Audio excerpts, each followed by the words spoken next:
सबसे इम्पोर्टेंट जो मुझे लगता है कि एक वेट और एक कलर।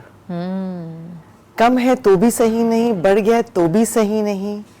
रंग तो खैर हम लोग जो है गोरा ही चाहिए।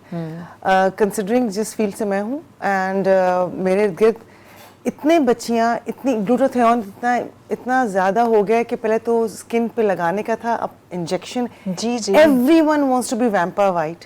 आई don't know what's this craze about being white. भाई अल्लाह ने अगर आपको बनाया एक रंग के साथ तो कुछ आपको क्रेडिबिलिटी, आई मीन आप यू आर ट्राइंग टू से कि उन्होंने सही नहीं बनाया तो वो आपको सूट नहीं करता कलर। हाँ, कोई स्किन इन्फेक्शन हो गई है, कोई प्रॉब्लम है, दैट्स समथिंग, मगर जो बनाया है तो कुछ उसमें कोई कहते हैं ना, आप कोई रीजन डिफाई कर रहे हैं उस चीज को। अच्छा, इसका बहुत बड़ा रीजन शायद खुद मीडिया है। मीडिया में गोरा रंग करने वाली क्रीम, अगर मैं गोरी हूँ तो मुझे जॉब्स मिल रही हैं, इस तरह का जो मीडिया हाँ, है। गोरा करने वाली क्रीम्स, गोरे इंजेक्शंस लगवा लें, गोरा है तो सब कुछ है, चाहे वो सीरत बिल्कुल काउंट नहीं करती। और दूसरा ये जो गोरी बहू सिंड्रोम है, हाँ, वो गोरी बहू अच्छी लगती है बिकॉज उस वक्त तक तो अच्छी लगेगी 4-5 दिन के लिए, फिर जब गोरी बहू अपने असल रंग दिखाएगी तो फिर वो बिल्कुल अच्छी नहीं लगेगी because it doesn't make a difference कि आप गोरे हैं कि काले हैं, सीरियसली। सो बट ये बच्चियों में भी है। ये बच्चियों से आता कहाँ से? From the female house hold of, main नहीं करते, from the female house hold. हाँ, मेन वो जो होते हैं जो मैरिजेबल एज में होते हैं ना, जिनको ख्वाब होते हैं कि हमारे लिए पता नहीं कौन सी हुड पड़ेगी, उसका रंग ऐसा, उसके बाल हिलने चाहिए, दुपट्टे हिलेंगे। तो ये ख्वाब भी किसने दिखाया? हाँ, मीडिया ने और घर में अम्मी मीडिया में exactly. So what it goes, I am sorry to say, it goes all back to us. I am very, मैं खुद एक खातून हूँ, so I belong to same, this is the reality. ये हमसे ही आया है, हम ही है वो यूनिट का वो हिस्सा जो कि सबको बांध के रखते हैं और जिसको बनाते हैं। I've got 2 daughters and a son, तो my son is the fairest in the family and daughters are normal जैसे पाकिस्तानी स्किन होती है। अब लोग मुंह पर ये रंग बच्चियों को मिल जाता, बच्चियां हेल्दी हैं, टैलेंटेड हैं, वेल स्पोकन हैं, इंटेलिजेंट हैं, आप you reducing them down to रंग। अगर आप सोशल मीडिया पे देखें, जब प्लस साइज मॉडल कुछ पहनी होती है, नीचे बहुत सारे लाफ्टर इमोजीज होता है या ये लिखा होता है कि ये पहनने की क्या ज़रूरत थी। तो शायद एक कोई 100 साल चाहिए हमारे दिमाग। हाँ, तुम पे अच्छा नहीं लग रहा। Everyone is looking out for validation, I would say, मोटा हो, पतला हो, छोटा हो, लंबा हो। जब आप मीडिया पे, किसी सोशल प्लेटफॉर्म पे भी किसी चीज़ को आप बहुत ज़्यादा लाते हैं तो आप वैलिडेशन ही मांग रहे हैं ना।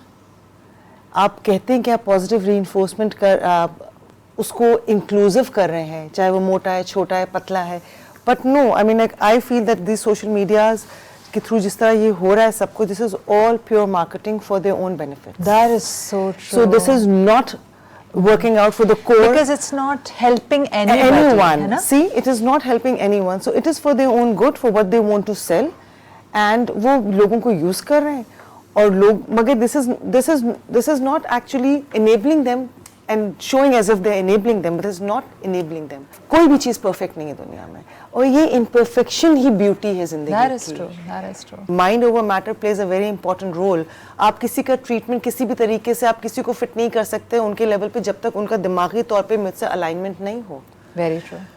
पॉजिटिव रीइंफोर्समेंट कम्स जब आप किसी को बोलें, उसकी कोई बेहतरीन चीज़ आप पिक कर लें, आप बंदे को समझें और उसको उस बात पे आप उसको सराहें कि भाई ये आपके अंदर बड़ी अच्छी क्वालिटी है। हर इंसान में होती है कोई ना कोई क्वालिटी। पहले आप उसको उस लेवल पे लाएं कि वो खुश हो कि हाँ, मेरे अंदर कोई क्वालिटी है। जैसा आपने बोला, कोई गिटार बनाता हो, कोई बहुत अच्छा लिखता होगा, कोई बहुत पढ़ने में माहिर होगा, किताबें पढ़ता होगा, पढ़ती होगी, कोई खेल कूद में होगा, बड़ों में भी और बहुत से माहिर होते हैं, कोई निटिंग करती होंगी खातून एल्डर एज में, उनको अपना ये जवानी याद होगी कि मैं सिलाई करती थी, मैं कढ़ाई करती थी। हर किसी में कोई ना कोई खूबी होती है और यही पूरी दुनिया को खूबसूरत बनाते हैं। आप जब उस खूबी को उसके सामने ला के बड़ा बनाएंगे, फिर जो उनकी छोटी मोटी खामियां हैं जो कि इनको एक्चुअली उनकी हेल्थ को या उनकी मेंटल स्टेट को अफेक्ट करे, फिर आप उसको एड्रेस करेंगे तो वो आपकी सुनेगा भी ना। You have to first turn their faces towards you, कि वो आपकी सुने, वो आपको अपना जाने, फिर आप उनको बताएं। आप अगर पहली शुरू में आके उनको बताना शुरू कर देंगे, that is going to be so dictating. No one is going to listen to you. अच्छा, मुझे ऐसा लगता है कि मीडिया का जो गलत रोल है, हम कोई कमेडियन बनाते हैं तो एक मोटे से छोटे से कद का डार्क स्किन बंदा लेते हैं, अब उसको हमने साइड किक बना दिया, अब वो बेवकूफ़ी की बातें कर रहा है। तो हम अब क्या हो गया, अ friend of mine, he is obese very intelligent guy working on a very senior position on some important इदारा पाकिस्तान का. He says कि माविश मैं एक्स्ट्रा एफर्ट डालता हूँ to look serious and talk sense. Why? Because लोग मुझसे खामखा जोक्स क्रैक करने की कोशिश करते हैं. मोटा आदमी है तो मोटे आदमी को हम फ़नी समझते हैं. इसी तरह कोई डार्क स्किन्ड होता है तो हम इग्नोर कर देते हैं और हमें खूबसूरत शख्स के पीछे जाते हैं.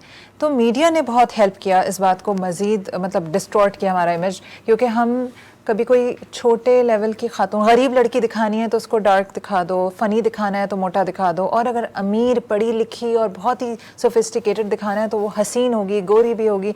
हर कोई बेहतर दिखना चाहता है. तो उनके अगर आप इंटरनेशनल जैसे हम नेटफ्लिक्स पे सीजन्स देखते हैं, हॉलीवुड की फिल्म देखते हैं, उसमें मोटा दुबला पतला काला कुछ नहीं होता, एक कैरेक्टर होता है.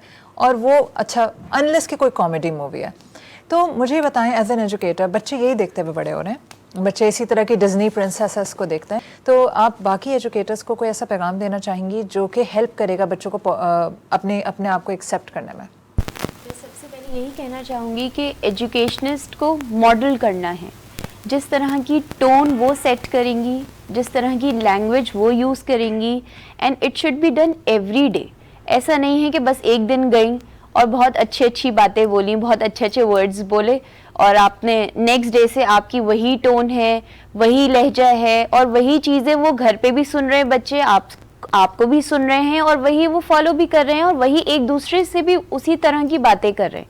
तो the thing you are going to model that I am enough for myself, I am myself. We have to be our self. We don't have to कि किसी को देखा बस उसी को फॉलो करना शुरू कर दिया विदाउट इवन थिंकिंग कि वो सही कर रहा था या वो गलत कर रहा था. तो एज एन एजुकेशनिस्ट हमारा बहुत ज़्यादा फोकस होना चाहिए हमारी वर्डिंग्स पे.